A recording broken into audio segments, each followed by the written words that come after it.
আমি অনেকখানি বলছি আগে যে আমি যখন বড় হচ্ছি, আমরা ঢাকায় যেখানে থাকতাম, আমি ক্লাস 5 পর্যন্ত যখন পড়ছি ততদিন আমাদের বাসায় কোনো ইলেকট্রিসিটি ছিল না। আমার আব্বা বাইরে কাজ করতেন, ব্যবসা ছিল, নিউ মার্কেটের দোকান ছিল। বাইরে থেকে দুপুরের দিকে আসতেন, হেঁটে আসতেন। নিউ মার্কেটের কাছেই আমরা একটা জায়গায় থাকতাম, নিউ পল্টন বিডিআর গেট, যারা চিনেন আজিমপুরের দিকে বিডিআর গেট যেটা, তার পাশে একটা জায়গায় থাকতাম। হেঁটে আসতেন, গরম লাগতো।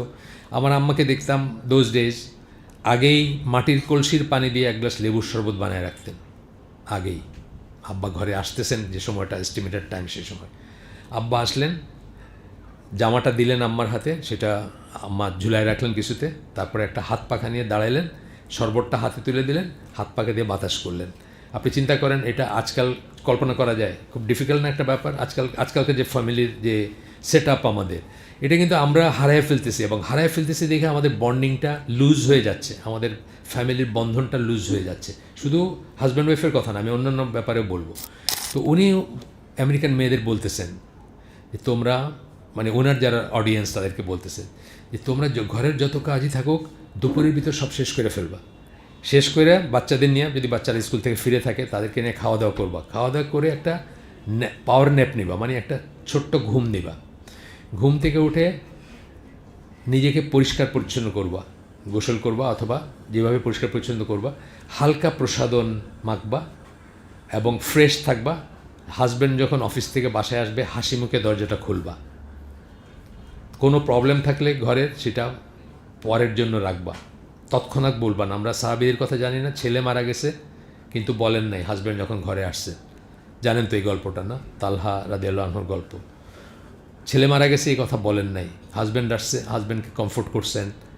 যখন অনেক সময় চলে গেছে, ওয়াইফলি ডিউটি যেটা বললাম, ওয়াইফলি ডিউটি, সেটা পালন করার পরে বলছেন যে আল্লাহ যদি আমাদের কাছে কিছু তার আমানত দেন, উনি তো নিয়ে যেতে পারেন যে কোনো সময়, এটা তার, এটা তো আমাদের না। এইভাবে হাজব্যান্ডের কাছে কথাটা পারছেন যে তার ছেলে আর নাই। কিন্তু এই সব জিনিসগুলো আমরা হারাই ফেলছি কিন্তু এখন, যেগুলো কথা আমরা বলতেছি।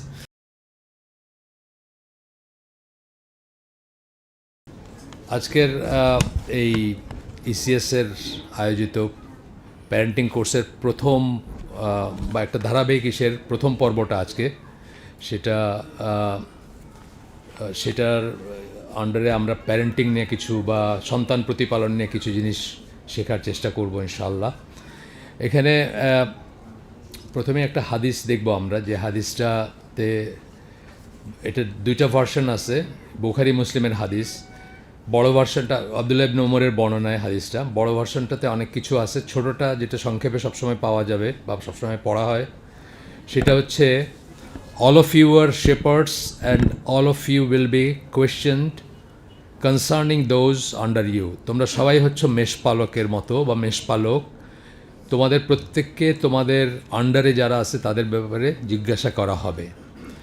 এইটা সন্তান প্রতিপালন বা ফ্যামিলির রক্ষণাবেক্ষণের ব্যাপারে সবচেয়ে ওয়াইডলি কোটেড হাদিসের একটা, যেটা সবসময় কোট করা হয়, উদ্ধৃত করা হয় সবসময়।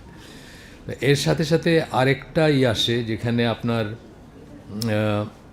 কোরআনের একটা আয়াত আসে, সূরা তাহরিমের 6 নম্বর আয়াত, যেখানে আল্লাহ বলেন কু আনফুসাকুম ওয়া আহলিকুম নারা। এটা একটা অংশ, নিজেকে এবং নিজের আহালকে আগুন থেকে রক্ষা করো। তারপরের অংশটা আছে যে যার জ্বালানি হবে মানুষ এবং পাথর।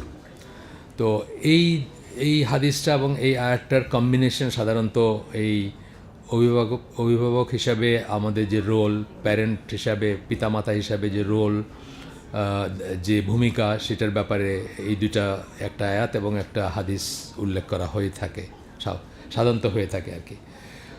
তো এখানে আল্লাহ যেটা বলছেন অথবা রাসূল যেটা বলছেন, যে ব্যাপারে জবাবদিহির কথা বলছেন, বা আল্লাহ যে ব্যাপারে আগুন থেকে রক্ষা করার কথা বলছেন, সেটা কিন্তু আসলে আমরা প্যারেন্টিংয়ে যেসব বুঝি সেরকম ঠিক না। আমরা বুঝি যে মানুষ করা, ছেলে মেয়েকে, একটা আমাদের সমাজে একটা কনসেপ্ট আছে, ছেলে মেয়ে মানুষ হবে বলতে আমাদের মাথায় যেটা আসে সেটা হচ্ছে যে তারা ডাক্তার ইঞ্জিনিয়ার হবে, তারা ভালো পড়াশোনা করবে, ভালো চাকরি করবে, জিপিএ 5 পাবে, ইত্যাদি ইত্যাদি। কিন্তু আল্লাহ বা রাসূল যেটা বলছেন সেটা একটু ডিফারেন্ট জিনিস।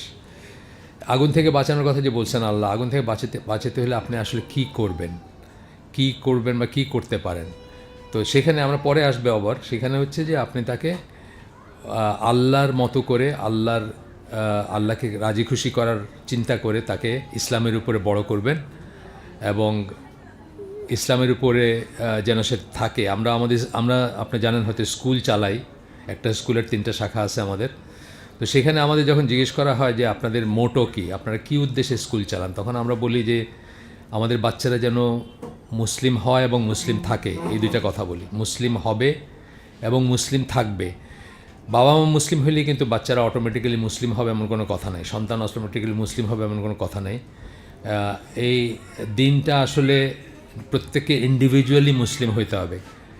ধরেন একজন ইংলিশ ম্যানের ছেলে মানে জন্মগতভাবে ইংলিশ, একজন বাঙালির ছেলে জন্মগতভাবে বাঙালি, কিন্তু একজন মুসলমানের ছেলে জন্মগতভাবে মুসলমান না, তাকে মুসলমান হইতে হবে আলটিমেটলি। মানে পৈতৃক সূত্রে যেটা পাইছে সেটা আলহামদুলিল্লাহ, সেটা একটা ব্লেসিং, কিন্তু সেটা তার নিজেকে এন্ডোর্স করতে হবে, নিজেকে সেটার সত্যে সাক্ষ্য দিতে হবে, শাহাদা বুঝে শুনে বলতে হবে, অ্যান্ড সো অন। আমরা বলি যে মুসলমান হবে এবং মুসলমান থাকবে, মুসলিম হবে এবং মুসলিম থাকবে, এই একটা কথা বলি। এটা খুব ইম্পর্ট্যান্ট একটা ব্যাপার। আপনার বাচ্চা, আপনার সন্তান যেন মুসলমান হয়, মুসলিম হয় এবং মুসলিম থাকে, সেটা আপনি খেয়াল করবেন প্যারেন্টিংয়ের কথা যখন আসতেছে। আরেকটা জিনিস আমরা বলি যে কখনো যদি দিন এবং দুনিয়ার ভিতরে কখনো যদি কনফ্লিক্ট হয়, কখনো যদি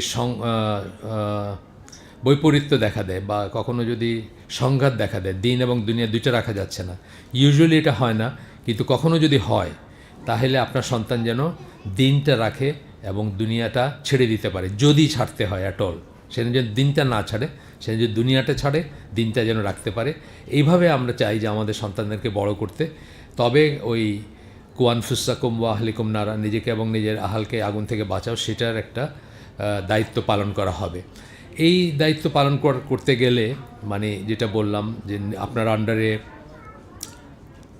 কথা বন্ধ করতে হবে, কিন্তু কিছু কথাবার্তা শোনা যাচ্ছে, মেয়েদের সাইডে কথাবার্তা শোনা যাচ্ছে, এটা বন্ধ করতে হবে, না হলে এখানে আসার মানে নাই। বাসায় বসে গল্প করতে পারতেন আপনারা।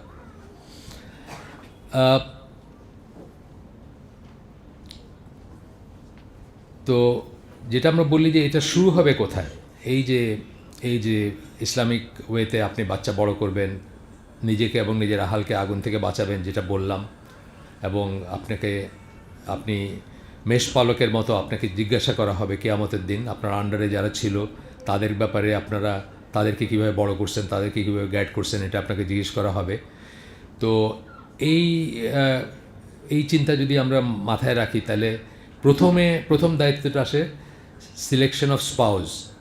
বিয়ে করবেন যখন, এখানে হয়তো অনেকে বিবাহিত অলরেডি, তাদের তো কিছু করার নাই, কিন্তু যারা বিয়ে করেন নাই এখনও বা করবেন সামনে, তাদের প্রথম দায়িত্বটা মানে প্রথম অনাগত সন্তানের যে তাদের উপরে রাইট বা তাদের উপরে অধিকার, সেটা হচ্ছে যে আপনি এমন একজন জীবনসঙ্গী চুজ করবেন যিনি আপনাকে সাহায্য করবেন আল্লাহর পথে সন্তানদেরকে বড় করার ব্যাপারে।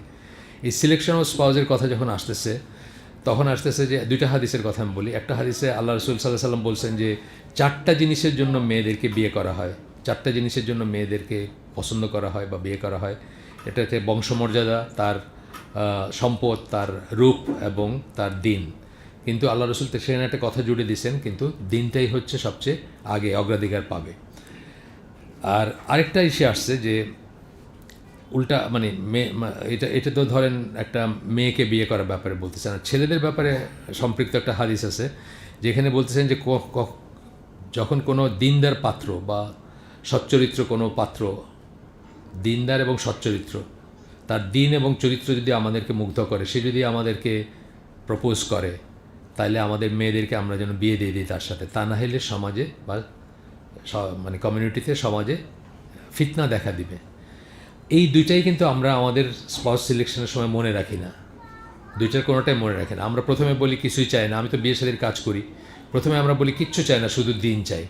তারপরে হলো যে একটু আমার ছেলে তো বুঝছেন একটু লম্বা হইলে ভালো হয়, আমার ছেলে দেখতে সুন্দর। তারপরে আমরা তো চৌধুরী, তো আমার একটু বংশ মিলাইলে ভালো হয়, অ্যান্ড সো অন, দেখা যাবে সব কিছুই চান পরে।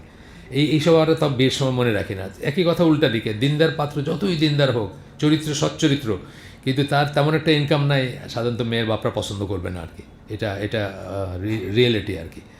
তো আরও কিছু কথা বলার আছে এখানে মেয়েদের ব্যাপারে একটা, আমি আপনাদেরকে আগে বলছি, যারা আমাকে চিনেন তারা হয়তো কথাগুলো শুনছেন আমার মুখে আগেও, যে আমি একজন মহিলার কথা বলি, লায়লা নাসিবা।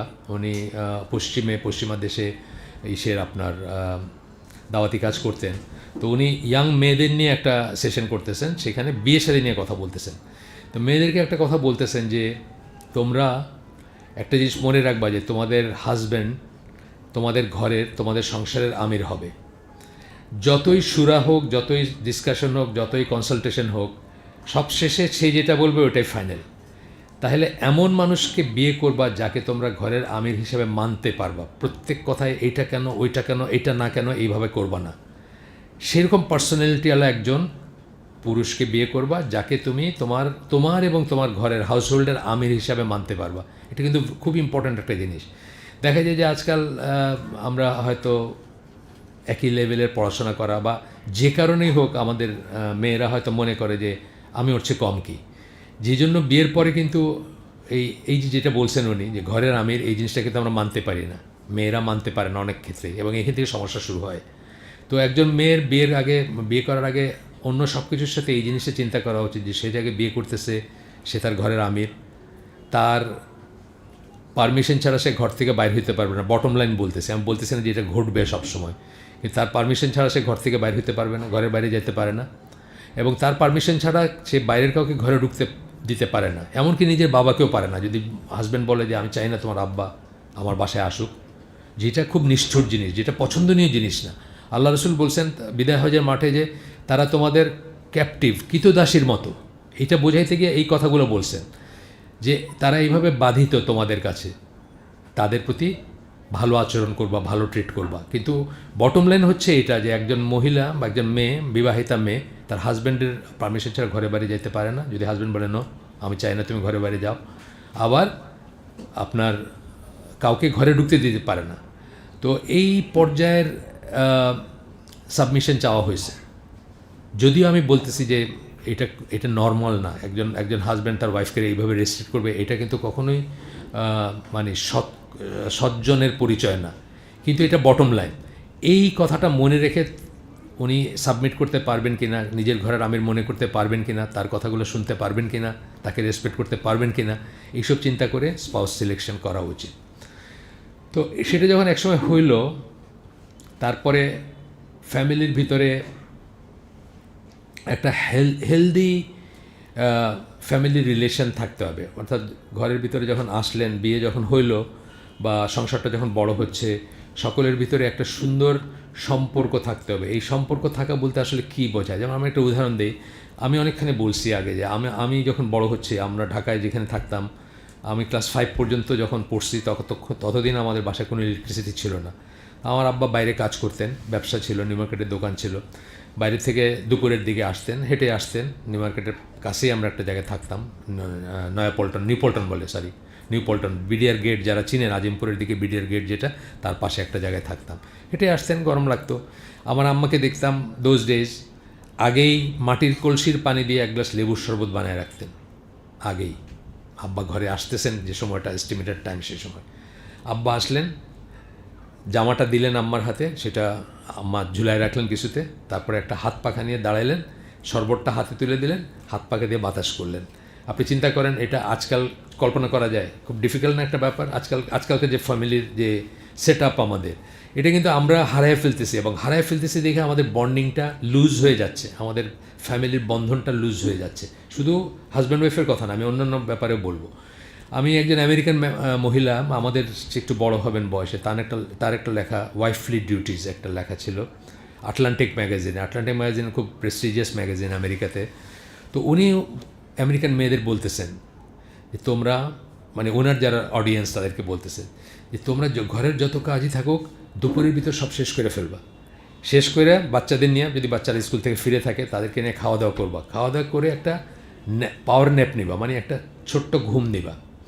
ঘুম থেকে উঠে নিজেকে পরিষ্কার পরিচ্ছন্ন করবা, গোসল করবা, অথবা যেভাবে পরিষ্কার পরিচ্ছন্ন করবা, হালকা প্রসাধন মাখবা এবং ফ্রেশ থাকবা। হাজব্যান্ড যখন অফিস থেকে বাসায় আসবে, হাসি মুখে দরজাটা খুলবা। কোনো প্রবলেম থাকলে ঘরের, সেটা পরের জন্য রাখবা, তৎক্ষণাৎ বলবান। আমরা সাহাবীদের কথা জানি না, ছেলে মারা গেছে কিন্তু বলেন নাই হাজব্যান্ড যখন ঘরে আসছে। জানেন তো এই গল্পটা না, তালহা রাদিয়াল্লাহু আনহুর গল্প। ছেলে মারা গেছে এই কথা বলেন নাই, হাজব্যান্ড আসছে, হাজব্যান্ডকে কমফোর্ট করছেন। যখন অনেক সময় চলে গেছে, ওয়াইফলি ডিউটি যেটা বললাম ওয়াইফলি ডিউটি, সেটা পালন করার পরে বলছেন যে আল্লাহ যদি আমাদের কাছে কিছু তার আমানত দেন, উনি তো নিয়ে যেতে পারেন যে কোনো সময়, এটা তো তার, এটা তো আমাদের না। এইভাবে হাজব্যান্ডের কাছে কথাটা পারছেন যে তার ছেলে আর নাই। কিন্তু এই সব জিনিসগুলো আমরা হারাই ফেলছি কিন্তু এখন, যেগুলো কথা আমরা বলতেছি। তো এটা গেল একটা জিনিস। আরেকটা হচ্ছে যে এই যে হেলদি ফ্যামিলি রিলেশন বলতেছে, যেমন আমার ঢাকার বাসায় আমার মনে আছে যে আমরা ধরেন যখন স্কুলে পড়ি, কলেজে পড়ি, কলেজে অনেক সময় হয়তো একটা প্র্যাকটিক্যাল আছে, 1:30-2টা বাজে যেতেছে দুপুরে। বাসায় ফিরে দেখছি কিন্তু আব্বা আম্মা সহ সবাই ওয়েট করতেছে আমি একজন কখন আসবো বাসায়, সবাই একসাথে খাবেন। একসাথে খাওয়াটা কিন্তু খুব রিকমেন্ডেড ইসলামে, আপনারা জানেন। খাওয়ার টেবিলে যে আলোচনাগুলো হয়, প্রবলেমগুলা, কার কী প্রবলেম হয়েছে, কার কী অভিজ্ঞতা, এগুলো কিন্তু আমরা শুনি বা করি। এটার বিপরীতে কী হয়েছে, এখন যে যার মতো করে বাইরে খেয়ে ফেলতেছে। ফাস্ট ফুড কালচার বলি না আমরা, মানে আপনার যেখানে ইউনিভার্সিটি আপনি ওখানেই কিছু একটা খেয়ে ফেলতেছেন। তো এখন দেখা যাচ্ছে মা বোধহয় একাই বসে আছেন, তো মাও একসময় চিন্তা করবেন এই জন্য রান্নাবাড়ি করে কী হবে। তো এই হেলদি রিলেশনের জন্য এই জিনিসগুলো খুব দরকার, যে একসাথে খাওয়া দাওয়া করবেন, একসাথে ইন্টারাকশন হবে, প্রত্যেকের আজকে বাইরে কী হইলো, বাসায় আসার পরে আলোচনা হইলো, সবাই সবাইকে জানবেন, সবার ভিতরে একটা সম্পর্ক থাকবে। একটা আমরা আরও একটু আগে বেড়ে বলি, যেটা বাচ্চাদের ব্যাপারে বলি, যে আপনার বাচ্চারা যখন বড় হচ্ছে, মায়েরা মেয়েদের এবং বাবারা ছেলেদের এক ধরনের ফ্রেন্ড হবেন। কী ধরনের ফ্রেন্ড হবেন, যেন সে অড কিছু বাইরে শিখলে, দেখলে, জানলে, বুঝলে সে যেন প্রথমে এসে বাবাকে, ছেলে যেন বাবাকে বলতে পারে, মেয়ে যেন মাকে বলতে পারে। এইটুক সম্পর্ক না থাকার জন্য কিন্তু আমাদের সমাজে অনেক অঘটন ঘটে। একটা মেয়েকে ইনডিসেন্ট কিছু একটা কেউ বলছে, কোনো একটা প্রপোজাল দিছে, অথবা কোনো একটা বাজে কথা বলছে, রাস্তায় অনেক সময় মেয়েরা চলতে গেলে রিমার্ক করে, দেখেন না, একটু একটু বড় হলে হয়তো কোনো একটা মন্তব্য করলো, কোনো একটা তার খুব সে খুব শকড হয়, কিন্তু বাসায় এসে ভয় বলতে পারে না, কারণ সেই রিলেশনটা তার মায়ের সাথে তার নাই। অথবা একটা ছেলেকে কেউ একটা ইমপ্রপার একটা ইনডিসেন্ট একটা প্রপোজাল দিছে, অথবা ইনডিসেন্ট একটা বিহেভিয়ার দেখাইছে, কোথাও মাদ্রাসা হোক, স্কুল হোক, কোথাও হয়, এগুলো আমাদের লাইফে হবে, আসবে। এই ছেলেটা যেন তার বাবার কাছে এসে বলতে পারে, আব্বা এই কথাটা মানে কি, এই কথাটা আমি কোনোদিন শুনি নাই, বা কেউ আমাদের কোনোদিন বলে নাই, আজকেই প্রথম শুনলাম। আপনি তখন তাকে বোঝাইলেন, কমফোর্ট করলেন। এই রিলেশনটা থাকতে হবে, কিন্তু একটা সম্পর্ক থাকতে হবে। যদি না থাকে তাইলে কিন্তু একটু ডিফারেন্ট হয়ে গেল ব্যাপারটা। না থাকার আজকালকার দিনে যে কেন থাকে না, তার একটা কারণ হচ্ছে আমাদের বাবাদের, মাদের, ঘরের বাবাদের, মাদের, যে কোনো বাবা মা, তাদের indulgence in social media, Facebook এবং ইত্যাদি জিনিস। লিভিং টুগেদার অ্যালোন একটা কথা আছে, এটা একটা ইসের থেকে আসছে, যে আপনার একটা কার্টুন মানে আঁকা ছবি আর কি। সেখানে দেখাচ্ছে যে একজন হাজব্যান্ড, একজন ওয়াইফ বিছনায় একই ইসের মানে কী বলে, কম্বলের নিচে আসেন, এতটুকু পর্যন্ত দেখা যাচ্ছে, কিন্তু দুইজনের হাতে দুইটা মোবাইল ফোন। দুইজনের মোবাইল ফোনের যে কন্ট্যাক্ট বা ওয়ার্ল্ড, যেটা একজন হয়তো ফেসবুক, একটা একজন ইনস্টাগ্রাম, অথবা যাই হোক। এই জন্য এখান থেকে কথাটা আসছে লিভিং টুগেদার অ্যালোন, মানে একসাথে থাকতেছেন কিন্তু একা থাকতেছেন। এই বাবা মা তো ছেলে মেয়েদের সাথে এইসব ইন্টারাকশনের সময় হবে না। এই মায়ের তো হাজব্যান্ডের জন্য ওয়েট করে পাখা হাতে শরবত নিয়ে দাঁড়ায় থাকার অবসর হবে না, কারণ তার জীবনের সময় নেই। যতক্ষণ এমবি আসে ততক্ষণ চলতে থাকবে এটা। আর যাদের ওয়াইফাই আছে তাদের তো কথাই নাই। আমরা যেন এইরকম না হই আর কি, লিভিং টুগেদার অ্যালোন বলতে যেটা বোঝায় সেটা না হই। প্লাস আমাদের বাচ্চারা, এটা পরে আসবে এই কথাগুলো, ওনারা যেভাবে পয়েন্টগুলো সাজিয়েছেন হয়তো একটু পরে আসবে, আমরা আবার বলবো এটা নিয়ে কথা, যে শুধু এটা না, বাচ্চা যখন একটা বড় হলো তাকেও আপনি একটা ডিভাইস ধরাই দিয়েছেন। হাজব্যান্ড ওয়াইফ তো লিভিং টুগেদার অ্যালোন বললাম, এখন বাচ্চা হলো, বাচ্চা যখন একটু বড়, সে বিরক্ত করে আপনি যখন ফেসবুকে একটা কিছু করতেছেন বা কিছু একটা শুনতেছেন, কিছু একটা দেখতেছেন, বাচ্চা বিরক্ত করতেছে, আপনার বিরক্ত লাগতেছে, আপনি তাকেও একটা ধরাই দিলেন। তখন দেখা গেল কি 3টা কম্পার্টমেন্ট হলো একই ঘরের ভিতরে, বাচ্চা তার ওয়ার্ল্ডে আছে, আপনি আপনার ওয়ার্ল্ডে, আপনার ওয়াইফ আপনার ওয়ার্ল্ডে। তো এইরকম ইসে কোনো দিন এটা ইসলামিক হাউস হোল্ড হতে পারে না, বা ইসলামিক হাউস হোল্ড হয় না এটা। তো এরপরে এখানে শৈশবকালীন লালন পালন এবং শিক্ষার কথা বলা হয়েছে। এটা আমারই কতগুলো লেকচার থেকে ওনারা ট্যাবুলেট করছেন, এই শিটটা যেটা করছেন, এটাকে মানে পয়েন্ট ওয়াইজ এটাকে দিছেন, বানাইছেন। এখানে যেমন সন্তানের যেগুলো আমরা অনাগত সন্তানের হক বললাম আমাদের উপর, যে আমরা যেন একজন এমন মা চুজ করি, এমন স্পাউস চুজ করি বা মা চুজ করি যিনি আল্লাহর পথে বড় করবেন একে। আর মেয়েরা কীভাবে স্পাউস সিলেক্ট করবে সেটাও আমরা বললাম, কি দেখবে না দেখবে সেটাও বললাম আমরা। তারপরে যখন সন্তান হইল তখন যে সুন্নাহ আছে বা যেভাবে আল্লাহ রসুল আমাদেরকে দেখাই দিয়ে গেছেন, সপ্তম দিনে নাম অবশ্য সপ্তম দিনের সাথে টাইড আপ না, অ্যাকচুয়ালি নাম আগেও রাখতে পারেন আপনি, কিন্তু আকিকাটা সপ্তম দিনে সাথে টাইড আপ, চেষ্টা করবেন সপ্তম দিনে আকিকা দিতেন, যদি না হয় কারো সঙ্গতি না থাকে সেটা আলাদা কথা। এবং শৈশব থেকে তার মনে ইমানের বীজ বপন করা জরুরি।